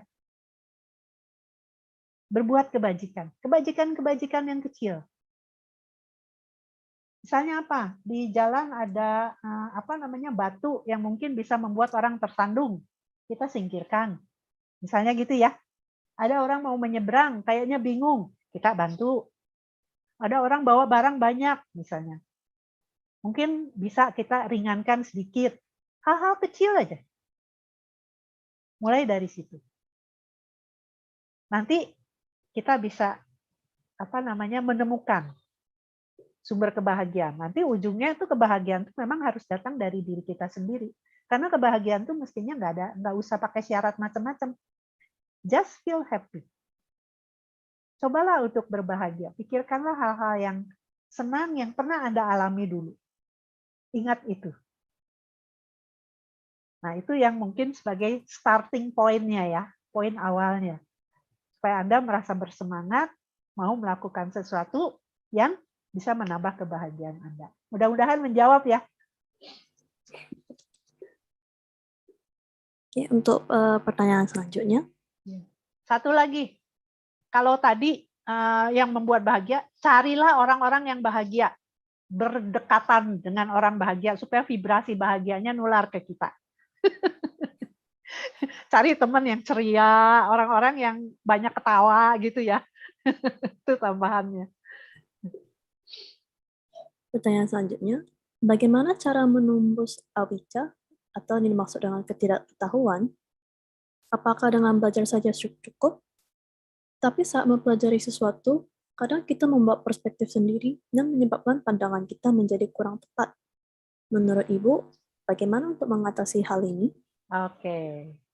Cara menembus awija itu nanti ya di bulan Oktober. Nah, jadi jawabannya apakah dengan belajar saja cukup? Itu belum. Belajar itu adalah langkah awal. Ya, belajar itu untuk kita bisa memahami dulu, oh ternyata begini loh situasinya. Jadi kita seperti punya peta gitu. Ya. Kan kita kalau mau pergi kemana-mana, kalau punya peta kan lebih enak ya. Kita kan tahu jalannya, oh ke sini, ke sini, ke sini gitu. Nah, belajar itu untuk membuat kita seperti punya peta. Jadi kita tahu nanti jalan kita mau kemana gitu. Nah, setelah belajar itu kita harus merefleksikan, merenungkan supaya apa yang kita tahu itu bisa nyambung dengan apa yang kita alami. Jadi kita ngerti nih, kalau kita ngalamin ini, artinya begini loh. Ya seperti tadi ya, kalau kita udah belajar misal kum karma, kum kausalitas bahwa segala sesuatu ada sebabnya. Jadi kalau kita mengalami kebahagiaan, kita tahu, oh saya bersyukur dulu saya banyak menanam benih-benih kebajikan. Sehingga sekarang saya banyaknya bahagia terus nih. Saya perlu pertolongan, ada orang. Saya perlu uang, ada juga rezeki. Saya perlu ini, ada. Kan enak ya. Kalau segala sesuatu itu berjalan sesuai dengan harapan kita. Tapi kalau banyak alangan, kita tahu, oh mungkin dulu kita banyak melakukan hal-hal yang menghambat kesuksesan orang. Jadi sekarang kita mau sukses itu banyak alangannya, harus kerja lebih keras. Jadi kita punya perspektif yang lebih adil, nggak cuma menyalahkan orang lain, tapi lebih melihat ke dalam. Nah, bagaimana kita sekarang bisa tahu bahwa perspektif kita itu benar? Makanya kalau yang di aliran Wajrayana itu biasanya dianjurkan untuk punya guru. Guru yang bisa memberitahu kita apa yang harus kita lakukan dan apakah yang kita lakukan itu sudah tepat. Karena guru itu sudah lebih dulu dari kita kan. Beliau sudah mempraktikkan gitu. Sama seperti orang berguru pada Buddha. Kenapa berguru pada Buddha? Karena Buddha sudah menjalani, sudah membuktikan. Dia hidup mewah-mewah, hidup penuh dengan kesenangan indera. Dia udah jalani. Dia hidup menderita sampai hampir mati. Berusaha menjauhi semua yang kesenangan indera udah dijalani. Dua-dua ternyata tidak membawa kepada pembebasan dari awija. Iya kan? Yang beliau jalankan belakangan apa? Ya dengan meditasi, meditasi samatha, meditasi vipassana. Kan dua itu. Iya kan? Jadi belajar awal itu supaya kita bisa mengerti dulu, supaya kita bisa memotivasi diri, mencari belajarnya jadi ke siapa yang bisa bimbing kita, atau adakah komunitas yang berlatih bersama, saling bergandengan tangan untuk mendukung supaya makin lama kita kondisinya makin maju gitu. Sebab kalau tidak, bagaimana kita tahu pandangan kita ini tepat atau tidak? Karena banyak delusi tadi kan. Bisa aja kita keliru memahami. Karena yang Buddha ajarkan itu dari yang paling kasar, yang sehari-hari kita lihat, sampai yang paling halus. Makanya kalau orang belum mencapai tingkat arahat, kilesanya itu masih ada. Noda batinnya itu masih ada. Cuma noda batinnya sudah lebih halus. Gitu. Nah, juga katanya kalau kita mau berlatih, yang paling awal, yang paling perlu kita lakukan itu adalah menjalankan sila. Itu modal utama. Karena dengan menjalankan sila berarti kita sudah menanam kebajikan. Jalankan sila kan yang 5 ya. Menghindari, membunuh, menyakiti, menganiaya. Menghindari, mengambil yang bukan hak kita. Yang ketiga, menghindari pelanggaran-pelanggaran yang membuat orang menjadi menderita. Ya. Kemudian yang sering disebut asusila. Perbuatan asusila yang biasanya berkaitan dengan hubungan antar manusia. Jadi bukan cuma sekedar hubungan seksual, tapi kita mencemooh atau perundungan juga itu sudah termasuk yang nomor 3. Ya. Kemudian yang nomor 4, bagaimana kita menjaga ucapan kita. Jangan sampai ucapan kita tuh menyakiti, memecah belah, ucapan yang nggak perlu. Hoax itu ini termasuk pelanggaran dianggap tidak menjalankan yang nomor 4. Dan yang terakhir ini yang paling penting. Tidak melakukan atau makan atau minum atau asupan ya, termasuk yang dihirup ya, yang membuat kesadaran kita melemah. Orang kalau ketagihan itu kan berarti kesadarannya melemah kan. Dia nggak bisa menahan diri kan. Ya. Jadi ini yang kunci sebetulnya. Sekarang kalau kita mabuk, emang kita bisa mengendalikan apa yang akan kita katakan, apa yang kita akan lakukan. Orang kitanya mabuk, nggak tahu. Kan gawat ya, betul nggak? Tapi kalau kita batinnya jernih, tenang, tidak terkontaminasi oleh keserakahan untuk mementingkan diri sendiri, atau oleh kebencian ingin menghancurkan atau merugikan orang lain, kan bertindaknya pasti beda. Nah, itu yang dituju. Itu dulu yang jadi modalnya. Nanti kalau kebajikan kita sudah cukup, kita nanti ada jodoh bisa berlatih meditasi, di bawah bimbingan guru, ketemu komunitas, yang bisa akan meningkatkan kemampuan batin kita untuk melihat kenyataan apa adanya. Selama ini nih, kita ini seperti pakai kacamata nih. Bisa warnanya merah, semua yang kita lihat bernuansa merah. Kacamatanya nuansanya biru, semua kita lihat biru. Bisa nggak nih kacamatanya bening, jernih, sehingga kita lihat tuh benar-benar apa adanya gitu. Ya, jadi memang nggak cukup hanya belajar saja, karena itu cuma dapatnya sebagian.